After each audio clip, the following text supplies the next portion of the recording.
जी बिल्कुल देवेंद्र, अरविंद केजरीवाल आंकड़ों के, कागजों के, और ये कहा जाता है कि अरविंद केजरीवाल हमेशा से व्यवस्थाओं से और संवैधानिक संस्थाओं से सवाल पूछते हैं। आज उनसे जब सवाल पूछे जा रहे हैं तो उसके जवाब देने के लिए वो सामने नहीं आ रहे हैं, ना ही उनकी पार्टी आ रही है, जिसमें एक तरफ तो संदीप दीक्षित है जो लगातार सवाल पूछ रहे हैं, दूसरी तरफ चुनाव आयोग ने कुछ सवाल पूछे जिसका जवाब लेकर अरविंद केजरीवाल पहुंचे हैं। देखते हैं चुनाव आयोग कितना संतुष्ट होता है अरविंद केजरीवाल के इन तमाम जवाबों से। बहुत बहुत धन्यवाद देवेंद्र। और अब बात महाकुंभ की।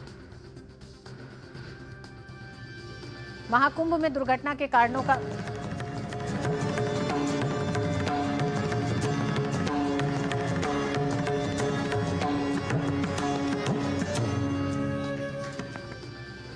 महाकुंभ में दुर्घटना के कारणों का पता लगाने के लिए न्यायिक आयोग की टीम संगम घाट प्रयागराज के दौरे पर है।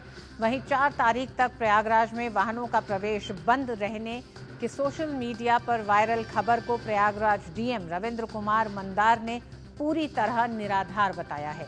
डीएम ने कहा कि अधिक भीड़ के कारण सिर्फ मौनी अमावस्या के दिन रूट डाइवर्ट किया गया था। रूट पर जो बैरिकेड लगाए गए थे उसे हटाने के लिए भी निर्देश हैं। इसी के साथ 31 जनवरी, 1 और 4 फरवरी को किसी मार्ग में कोई बदलाव नहीं किया जाएगा। उन्होंने बताया कि बसंत पंचमी पर अमृत स्नान के कारण केवल 2 फरवरी और 3 फरवरी को प्रयागराज में डाइवर्जन स्कीम लागू रहेगी। 1 तारीख को और 4 तारीख को किसी प्रकार का वाहनों में कोई प्रतिबंध नहीं रहेगा। मात्र 2 और 3 तारीख को चूँकि बसंत पंचमी का स्नान होगा तो डाइवर्जन की स्कीम्स लागू होंगी। मेला क्षेत्र में वाहनों के प्रवेश की एक डिफरेंट प्रक्रिया है, उसके बारे में मेलाधिकारी महोदय एवं डीआईजी महोदय द्वारा पृथक से सभी को सूचित किया जाएगा। और कमिश्नरेट क्षेत्र में कहीं किसी प्रकार से वाहनों का कोई प्रतिबंध नहीं है। आस्था के महापर्व महाकुंभ को लेकर पूरे देश में उत्साह है। पवित्र संगम में स्नान करने के लिए लाखों करोड़ों श्रद्धालु धर्मनगरी प्रयागराज में पहुंच रहे हैं। श्रद्धालुओं की भारी भीड़ को देखते हुए इलाहाबाद विश्वविद्यालय प्रशासन ने श्रद्धालुओं के ठहरने की व्यवस्था का जिम्मा उठाया है। प्रशासन ने श्रद्धालुओं के ठहरने के लिए परिसर खोल दिया है। साथ ही इलाहाबाद विश्वविद्यालय से जुड़े छात्रावास के विद्यार्थियों की ओर से भी श्रद्धालुओं के लिए खाने पीने की सुविधा मुहैया कराई जा रही है। इसके अलावा प्रशासन ने यह भी अपील की है कि स्टेशन पे अनावश्यक भीड़ न जुटाएं, साथ ही जिला प्रशासन द्वारा दिए गए निर्देशों का पालन करें। अश्विनी हमारे साथ।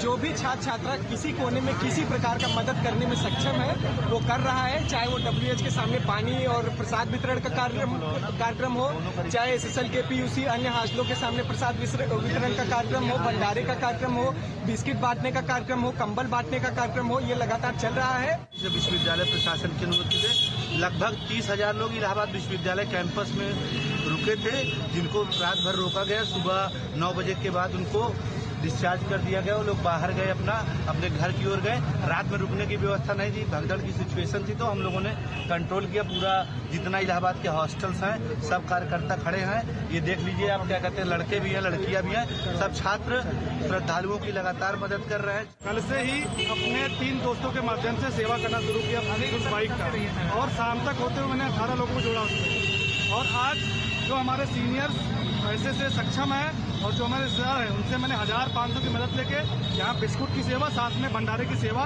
रात में रखा है, और अभी जो है बिस्कुट पानी की सेवा यहाँ कराने जा रहा हूँ। सभी श्रद्धालुओं को, जैसे इतने वृद्ध लोग आ रहे हैं, उनको बाइक से छोड़ने का पूरा प्रयास किया जा रहा है जितना हम लोग से हो सक रहा है। आज शाम को हम लोग अपने हॉस्टल में मेस में खाना बनवाकर वितरित करने का काम करेंगे। साथ में हमारे सभी छोटे भाई, बड़े भाई, सीनियर्स लगातार सभी सहयोग कर रहे हैं, धन भी भेज रहे हैं। हम लोग उस माध्यम से खाना बनवा रहे हैं, बिस्किट बांट रहे हैं, पानी दे रहे हैं, तमाम इस प्रक्रिया में सम्मिलित है। जो भीड़ भाड़ था, हम लोग इलाहाबाद विश्वविद्यालय में रुकाने का प्रयास किया। अपने हॉस्टल में के PUC के हॉस्टल में भी रुकाया गया।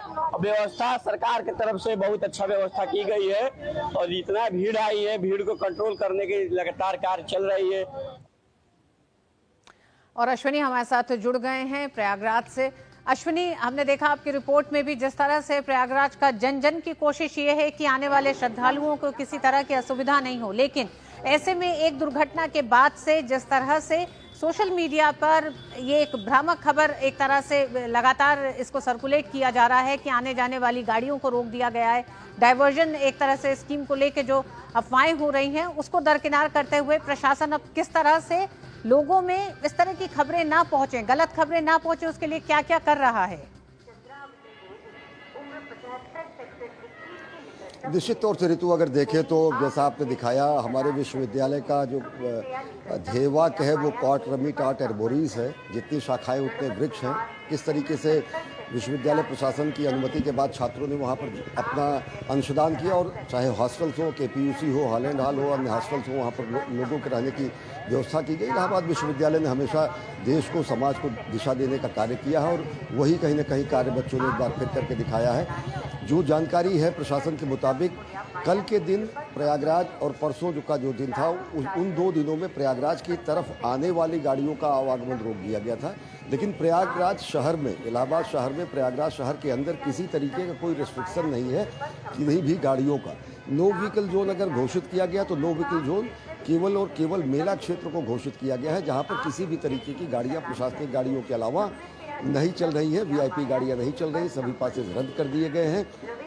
लोगों को इस बात की जानकारी अवश्य होनी चाहिए, और साथ ही साथ प्रशासन को भी इस तरीके की जानकारी ज़्यादा से ज़्यादा देने की कोशिश करनी चाहिए।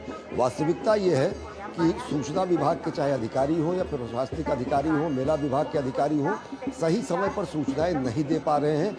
विभ्रम का कारण ये भी है, जैसे अभी की मैं बात करूं, न्यायिक आयोग 7 बजे चल चुका है, न्यायिक आयोग 1 बजे पहुंचना था, न्यायिक आयोग का उन घटनास्थलों का निरीक्षण करना है, लेकिन कोई भी, चाहे वो जिला सूचना अधिकारी हो, चाहे वो मेला के प्रवक्ता हो, विवेक चतुर्वेदी ADM या फिर अन्य अधिकारी हो, कोई भी इस बारे में स्पष्ट जानकारी नहीं दे रहा है कि न्यायिक आयोग पहुंचा है कि नहीं पहुंचा है।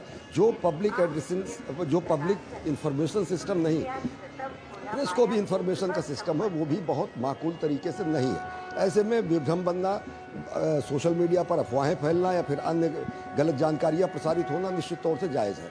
हाँ, आज निश्चित तौर से जो न्यायिक प्रशासन है वो यहाँ पर पहुँचेगा। 7 बजे वो लखनऊ से चल चुका है। उम्मीद हम ये कर रहे हैं कि वो पहुँच चुका होगा।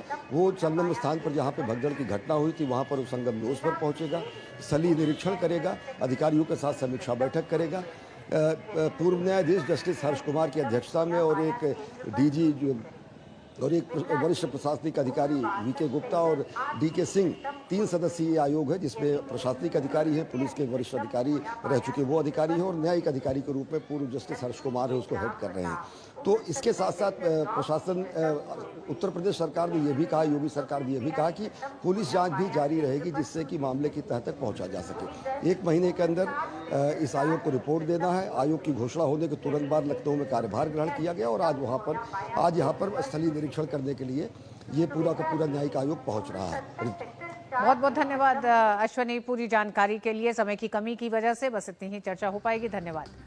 और आइए एक बड़ी खबर की तरफ लौटते हैं। संसद में वर्ष 2024-25 का आर्थिक सर्वेक्षण पेश किया। वित्त मंत्री निर्मला सीतारमण ने पेश किया है आर्थिक सर्वेक्षण। आर्थिक सर्वेक्षण में देश की आर्थिक स्थिति पर विस्तार से रिपोर्ट है। वित्त मंत्रालय का काफी अहम दस्तावेज है इकोनॉमिक सर्वे, आर्थिक सर्वेक्षण 2024-25।